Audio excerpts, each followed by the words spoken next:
नमस्कार दोस्तों, कैसे हैं आप सब लोग। Hope everyone is fine, all is doing good with all of you. I know थोड़ा सा गैप आ गया, but that's okay, will fill the gap. तो आज टॉपिक है स्क्रीनिंग ऑफ हाइपरटेंशन। क्या जरूरत होती है स्क्रीन करने की? हाइपरटेंसिव पेशेंट्स को स्क्रीन करना या डायबिटिक पेशेंट्स को स्क्रीन करना क्या ये लाजमी है? तो देखिए, बहुत ज़रूरी है कि अगर हम स्क्रीन करें, क्योंकि अगर हम स्क्रीनिंग करेंगे तो हम पेशेंट को अर्ली स्टेज में ही पकड़ लेंगे।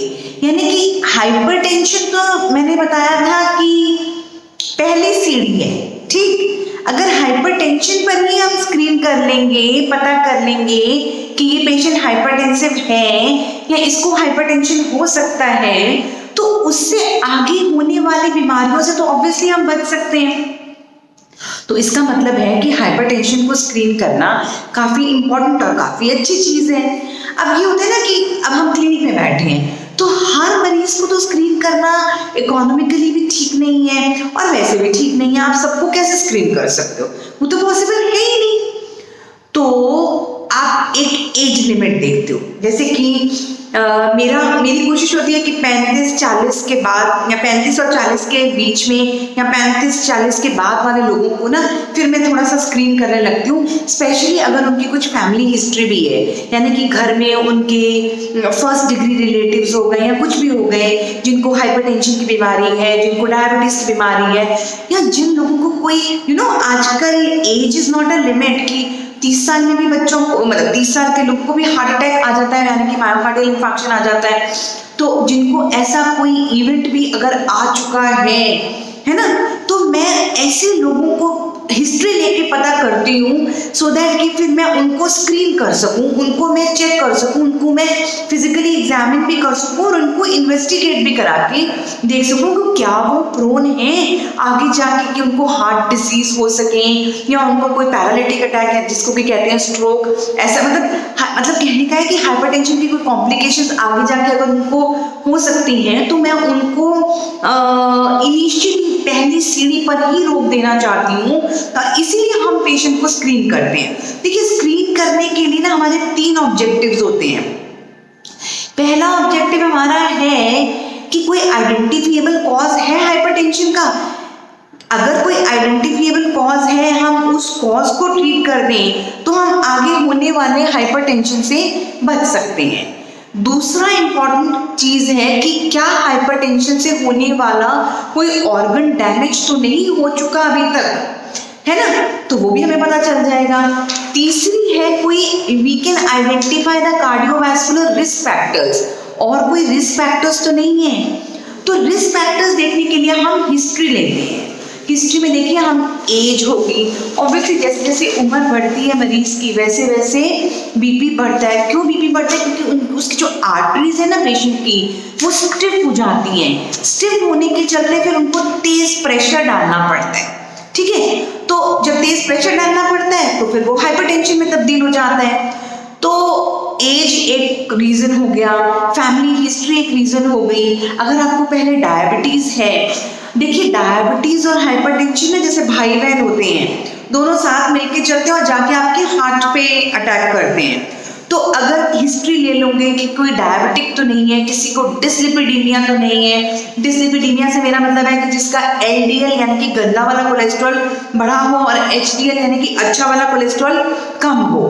तो ये सारी चीजें हमको थोड़ा ध्यान देके चलनी पड़ती हैं, ठीक है। या पेशेंट की कोई ऐसे हिस्ट्री लो कि कोई दवाइयां तो नहीं ऐसी ले रहा, जैसे कि कुछ non steroidal anti inflammatory drugs हैं, यानी कि जो दर्द के पेन किलर्स कुछ ऐसे होते हैं जिनसे कि बीपी आगे बढ़ सकता है। या पुराने टाइम पे ना ओरल कॉन्ट्रासेप्टिव पिल्स ऐसी होती थी जो आपका बीपी बढ़ा देती। कुछ ऐसे एंटी डिप्रेसेंट्स भी हैं जैसे कि ट्राइसाइक्लिक एंटी डिप्रेसेंट्स वगैरह हैं, इनसे भी आपका थोड़ा बीपी बढ़ सकता है। कुछ माइग्रेन की दवाइयां ऐसी हैं जिनसे कि ब्लड प्रेशर बढ़ सकता है, ठीक है। तो ये सारी चीजें हमको थोड़ी सी ध्यान में लेके चलनी पड़ेगी कि ऐसा कुछ तो नहीं है पीछे पेशेंट को, है ना। तो अब हम ये भी देखेंगे कि पेशेंट को कोई पहले स्ट्रोक का अटैक तो नहीं आया, कोई हार्ट अटैक तो पहले नहीं आ रखा, कुछ उसको पेरिफेरल आर्टरी डिजीज तो नहीं है, यानी कि हमको उसकी कॉम्प्लिकेशंस को देखना है। तो देखो होता क्या है ना कि जब आपने हिस्ट्री ले ली, फिर आप फिजिकल एग्जामिनेशन करोगे, तो फिजिकल एग्जामिनेशन में आप क्या करोगे? देखिए आप पेशेंट की बीपी पहले चेक करोगे, तो बीपी चेक करने के लिए उसका सिटिंग पोस्चर में बीपी चेक करोगे, उसको लिटा के बीपी चेक करोगे, उसको खड़ा करके भी बीपी चेक करोगे। जब पहली बार आप चेक कर रहे हो ना, तो आप ये तीनों पोस्टर्स में चेक करोगे। अच्छा, एक बात और समझने वाली है कि जिस व्यक्ति का अगर एक बार बीपी हाई है ना, पहले उसमें आपको इंस्टेंस में बीपी हाई मिल रहा है, आप you will not tag that person as a hypertensive patient और a hypertensive person, because to tag that person कि भाई ये हाइपरटेंसिव है, कम से कम 3 या 4 बार उस व्यक्ति का ब्लड प्रेशर आपको हाई पाना चाहिए, और उसके लिए आपका सेम इंस्ट्रूमेंट यूज करना है, सेम डॉक्टर ने चेक करना है, सेम टाइम पे चेक करना है। तो अगर 3-4 बार इस तरीके से करने के बाद भी बीपी पेशेंट का थोड़ा हाई मिल रहा है, तो ऐसे मरीज को हम फिर हाइपरटेंसिव लेबल करेंगे। फिर हम उसको पहले उसको कैटेगराइज करेंगे, मैंने बताया था हमने स्टेजिंग कर रखी है, हम उसको कैटेगराइज करेंगे। अगर वो स्टेज 1 तक आता है और उसकी कोई ज़्यादा सीवियर रिस्क फैक्टर्स नहीं है, तो हम उसको लाइफस्टाइल इंटरवेंशन के लिए मोटिवेट करेंगे। अगर वो स्टेज 2 पे आता है और उसको कार्डियोवैस्कुलर रिस्क फैक्टर्स भी हैं, तो हम उसको फिर लाइफस्टाइल के साथ साथ दवाइयाँ भी शुरू करेंगे। और मैंने बताया था स्टेज 3 वालों को तो हमको दवाई शुरू करनी ही पड़ेगी। और अगर किसी व्यक्ति को ऑलरेडी डायबिटिक है या हार्ट की बीमारी या किडनी की बीमारी है, तो फिर दवाई तो साथ साथ चलानी ही पड़ेगी। ठीक है, ये बहुत इंपॉर्टेंट बात हुई। अच्छा, अब आपने पेशेंट का बीपी चेक कर लिया, हाइट चेक करी, वेट चेक करा, BMI body mass index check करा, वेस्ट सर्कमफ्रेंस चेक करा, है ना। ये सारी चीजें तो बेसिक वाइटल्स हैं जो हमको चेक करना है ना। और अगर उसको कोई हिस्ट्री है सिगरेट स्मोकिंग की, तो उसको काउंसलिंग करो कि नहीं करे। अगर उसकी फैमिली में हिस्ट्री है हाई ब्लड प्रेशर की, तो उसको काउंसिल करो कि वो अपना वेट को घटाए, सिगरेट स्मोकिंग ना करे, ताकि अपने लिपिड प्रोफाइल को ठीक रखे, ताकि उसको ये परेशानी ना आ सके। देखिए, अगर पहले किसी को कार्डियोवैस्कुलर इवेंट हो चुका है, यानी कि हार्ट अटैक या कुछ हो चुका है, तो ये हिस्ट्री लेनी इसलिए ज़रूरी है क्योंकि फिर हमको कुछ दवाइयाँ ऐसी देनी पड़ेंगी जो उसके हार्ट के लिए भी इफेक्टिव हो और ब्लड प्रेशर के लिए भी इफेक्टिव हो। ठीक है, अगर किसी को पहले से बीपी की दवाई चल रही है, तो उसके बारे में भी जानना ज़रूरी है कि पहले क्या चल रहा है, क्योंकि एज के हिसाब से कई दफ़ा दवाई बदलनी भी पड़ती है, और हो सकता है वो दवाई नहीं असर कर रही, तभी वो दोबारा आपके पास आया है, या उसको कोई ना कोई कॉम्प्लिकेशन हो रही है जिसके कारण वो दवाई ले नहीं पा रहा। अगर वो ले नहीं पा रहा तब आपके पास आ रहा है, तो वो सारी हिस्ट्री लेकर रखनी तो आपके लिए बहुत ज़्यादा ज़रूरी है। तो अब होता क्या है कि जिन लोगों का हाई ब्लड प्रेशर होता है, कहीं ना कहीं उन लोगों को हार्ट की परेशानी होने के चांसेस ज़्यादा होते हैं। उनका लेफ्ट वेंट्रिकुलर हाइपरट्रॉफी हो जाता है, यानी कि उनका हार्ट थोड़ा सा साइज में भी बड़ा हो जाता है। जिन लोगों को क्रॉनिक हाइपरटेंशन है, लंबे समय तक अगर ब्लड प्रेशर ज़्यादा चल रहा है, तो आपको लेफ्ट वेंट्रिकुलर हाइपरट्रॉफी हो सकता है। इसके बाद क्या होगा, आपको हार्ट फेलियर भी आ सकता है। हार्ट फेलियर में क्या है, पहले आपको प्रिजर्व इजेक्शन फ्रैक्शन वाला हार्ट फेलियर आएगा, बाद में रिड्यूस्ड इजेक्शन फ्रैक्शन वाला हार्ट फेलियर आ सकता है।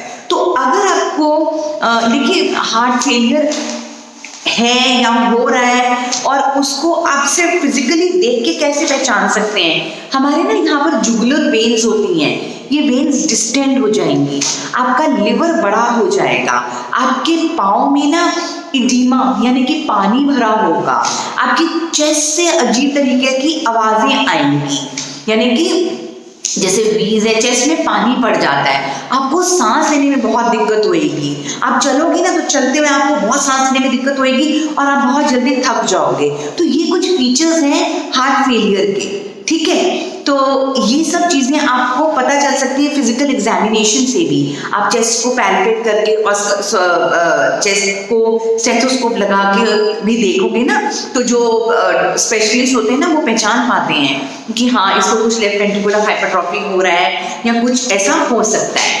फिर अगर आपको डायबिटीज़ है तो आपको ध्यान रखना है। अगर आपको पेरिफेरल आर्टेरियल डिजीज़ है, पेरिफेरल आर्टेरियल डिजीज़ से मेरा मतलब है कि आपके पाँव की जो आर्टरीज है ना उनमें ब्लॉकेज आ जाती है, तो ये आपको देखना है कि जो पाँव की आर्टरीज में ब्लॉकेज आ गई ना, ऐसा अगर किसी को आ गया ना तो उसको बाद में हार्ट के में भी प्रॉब्लम आ सकती है। इसी तरीके से अगर किसी की किडनी में इफेक्ट आना शुरू हो गया, अगर किसी की आंखों में अंधापन आना शुरू हो गया, तो देखिए कि कैसे पता चलेगा कि पाँव की आर्टरीज में ब्लॉकेज आ गई। एक तो वो मरीज सिगरेट स्मोकर होगा, ये बहुत बड़ा यूनिक फीचर है। दूसरा, वो पेशेंट बार बार बोलेगा कि मेरी टांगों में ना दर्द होता है, मैं थोड़ा सा रेस्ट करता हूँ तो ठीक हो जाता है। ये भी बहुत स्ट्रॉन्ग हिस्ट्री होती है, ठीक है। तो उसके लिए ना एक चीज होती है जिसको हम कहते हैं एंकल ब्रेकियल इंडेक्स। इसमें हम क्या करते हैं कि आपके पाँव का ब्लड प्रेशर सिस्टोलिक और आपकी बाजू का ब्लड प्रेशर हम नापते हैं और इन दोनों का हम रेशियो निकालते हैं। नॉर्मली क्या रहता है कि जो आपके टांग का जो बीपी है ना वो आपके आर्म्स के बीपी से थोड़ा सा ज्यादा होता है। तो लेकिन अगर सिचुएशन में 0.9 से 1.2 तक का रेशियो आता है तो आप नॉर्मल कैटेगरी में आते हो। अगर आपका 0.9 है, इसका मतलब कि आपकी ब्लॉकेज है। ब्लॉकेज होने के कारण आपका जो आर्टीरियल प्रेशर, जो आपका सिस्टोलिक ब्लड प्रेशर पाँव का है ना, एंकल, वो कम हो गया है, ठीक है। और अगर आपका प्रेशर ज्यादा बढ़ जाता है स्टिफनेस होने के कारण, जैसे कि आपकी आर्टरी कैल्सिफाइड हो गई, यानी कि उसके अंदर कैल्शियम जमा हो गया या कुछ भी है, तो स्टिफनेस बढ़ जाने के कारण आपका प्रेशर बढ़ सकता है। तो 1.3 और 1.3 से ज्यादा भी हो सकता है। तो अगर 0.9 है तब भी ब्लॉकेज है, अगर 1.3 तक है तब भी वो एबनॉर्मल है, क्योंकि आपकी आर्टरी में स्टिफनेस आनी शुरू हो गई। तो इस तरीके से हम चेक कर सकते हैं। अगर इसमें हमें ठीक से नहीं समझ में आता, then we going for the further investigation, जो बड़ी वाली जैसे कि कलर डॉपलर या कुछ ऐसे करके हम चेक करते हैं, जिससे हमें फिर एग्जैक्ट पिक्चर दिखती है, ठीक है। इसी तरीके से नेफ्रोपैथी, यानी कि अगर आपकी किडनीज अफेक्ट होनी शुरू हो गई तो उसके लिए आप क्या चेक करेंगे? आप पेशाब की जांच कराएंगे। पेशाब में हमारा को सबसे पहले ये देखना है कि क्या आपके यूरिन में प्रोटीन लीकेज तो नहीं हो रही, यानी कि एल्ब्यूमिन तो नहीं आ रहा। नॉर्मली ये देखा जाता है, एल्ब्यूमिन क्रिएटिनिन रेशियो देखा जाता है। तो नॉर्मल कितना होता है? 30 मिलीग्राम पर gram of creatinine per day is considered normal. अगर 30 मिलीग्राम से 299 मिलीग्राम तक आपका आ गया तो आप माइक्रो एल्ब्यूमिन यूरिया में आ गए, और अगर 300 या 300 से ज्यादा आ गया तो इसका मतलब आपकी किडनी बहुत ज्यादा अफेक्ट होनी शुरू हो गई और आगे जाके आपको ग्लोमेरुलोपैथी यानी कि किडनी को अफेक्ट होना, नेफ्रोपैथी और बढ़नी शुरू हो गई। तो हमारा मेन क्राइटेरिया है एल्ब्यूमिन चेक करना, पेशाब में आ रहा है कि नहीं आ रहा है, ठीक है। तो ये हमारी नेफ्रोपैथी हो गई। आंख के लिए हम ऑप्टिक फंडाई यानी कि ऑप्टिक फंडस को चेक करते हैं, उससे हमें पता चल जाता है कि आंख में ब्लड प्रेशर के चलते या डायबिटीज के चलते कोई रेटिनोपैथी, कोई चेंजेस आ तो नहीं गई हैं, और अगर आ गई हैं तो हमको उसको स्टेज 1 पर ही पकड़ लेना है, हमको उसको आगे बढ़ने नहीं देना। जैसे कहते हैं ना, एक होता है नॉन प्रोलिफरेटिव रेटिनोपैथी, फिर होती है प्रोलिफरेटिव। तो आपने नॉन प्रोलिफरेटिव की सिचुएशन पर ही संभल जाना है कि आपकी आंख को अंधापन ना आए, ठीक है। तो ये सारी चीजें आपको बहुत ज्यादा ध्यान देनी है जब आप एक बीपी के मरीज को पहली बार देख रहे हैं, क्योंकि इन सब चीजों को देखना हमारे लिए बहुत ज्यादा जरूरी है। आपको उसको न्यूरोलॉजिकली भी चेक करना है। अगर किसी पेशेंट की पहले हिस्ट्री है कि उसको स्ट्रोक हुआ था, यानी कि लकवा हुआ था या पैरालिटिक अटैक आया था, तो ये भी चेक करना है। तो अब बेसिकली देखा जाए तो आप क्या बेसिक इन्वेस्टिगेशन, यहाँ तो हिस्ट्री आपने ले ली, फिजिकल एग्जामिनेशन आपने कर लिया, तो आप बेसिक इन्वेस्टिगेशन क्या करेंगे? देखिए, आप ब्लड इन्वेस्टिगेशन करेंगे, हम पूरा सीबीसी कराएंगे, कंप्लीट ब्लड काउंट। हमको देखना है कि क्या ब्लड काउंट है, कोई इन्फेक्शन भी तो नहीं साथ साथ चल रहा, हीमोग्लोबिन या हिमेटोक्रिट लेवल कितना है, खून की विस्कोसिटी कितनी है, खून कितना गाढ़ा भी चल रहा है, ठीक है। ये भी हमको देखना बहुत जरूरी है।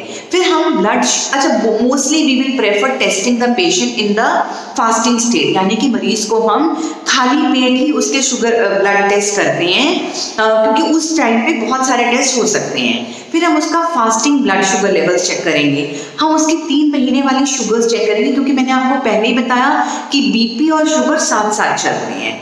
फिर हम उसका लिपिड प्रोफाइल चेक करेंगे, क्योंकि हमको देखना है कि उसको डिसलिपिडीमिया तो नहीं है, क्योंकि डिसलिपिडेमिक पेशेंट्स में फिर ज्यादा मायोकार्डियल इंफार्क्शन यानी कि हार्ट अटैक या कोरोनरी आर्टरी डिजीज होने के चांसेस बढ़ जाते हैं। ठीक है, ये आपने देख लिया, डिसलिपिडीमिया देख लिया, ब्लड शुगर्स आपने चेक कर ली, सीबीसी आपने चेक कर ली, फिर आप यूरिक एसिड चेक करोगे। यूरिक एसिड हम क्यों चेक करेंगे? क्योंकि जब ये सारी चीजें मिली होती है ना तो पूरा मेटाबॉलिक सिंड्रोम बन जाता है। और यूरिक एसिड भी कहीं ना कहीं ऐसे लोगों का जो ओबीज भी हैं, फैमिली हिस्ट्री डायबिटीज और हाइपरटेंशन की है, तो उनका कहीं ना कहीं यूरिक एसिड भी बढ़ा हुआ पाता है, तो हम इसलिए यूरिक एसिड भी उनका जरूर चेक करेंगे। फिर हम उनकी पेशाब की जांच करते हैं। मैंने पहले ही बताया पेशाब की जांच हम क्यों करते हैं, क्योंकि हमने एल्बुमिन लेवल देखना है, हमने देखना है कोई माइक्रो एल्बुमिन यूरिया तो नहीं हो रहा, क्योंकि अगर हो रहा है तो ऐसे मरीज जो है ना उनको आगे जाके हार्ट में भी परेशानी ज्यादा हो सकती है और उनको आगे जाके किडनीज भी डैमेज हो सकती हैं। ठीक है, फिर उनकी आंखों की जांच हमने करानी है। ठीक है, तो LFT KFT भी हम करा के देखेंगे, क्योंकि कुछ ऐसे ड्रग्स होते हैं जो आपके ब्लड प्रेशर, कुछ ऐसे ड्रग्स हैं जो आपके लिवर पे भी अफेक्ट डालते हैं, तो आपने LFT भी करा के देखनी है। ठीक है, क्योंकि आपका फैटी लिवर भी हो सकता है, क्योंकि ओबीज लोगों में ज्यादा हाइपरटेंशन है तो फिर उनको फैटी लिवर भी हो सकता है। तो इस तरीके से हम पेशेंट को काउंसिल भी कर सकते हैं और कुछ ऐसी दवाइयों पे भी डाल सकते हैं जिसके चलते उनका लिवर ठीक भी रहे और दवाइयाँ भी ठीक उनको चलती रहे।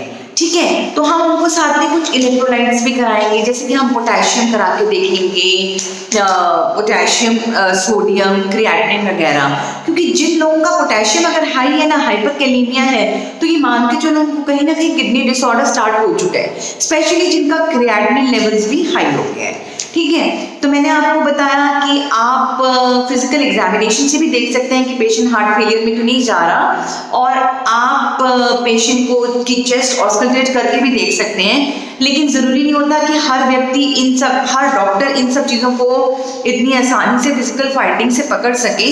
तो आप ECG भी करा सकते हैं।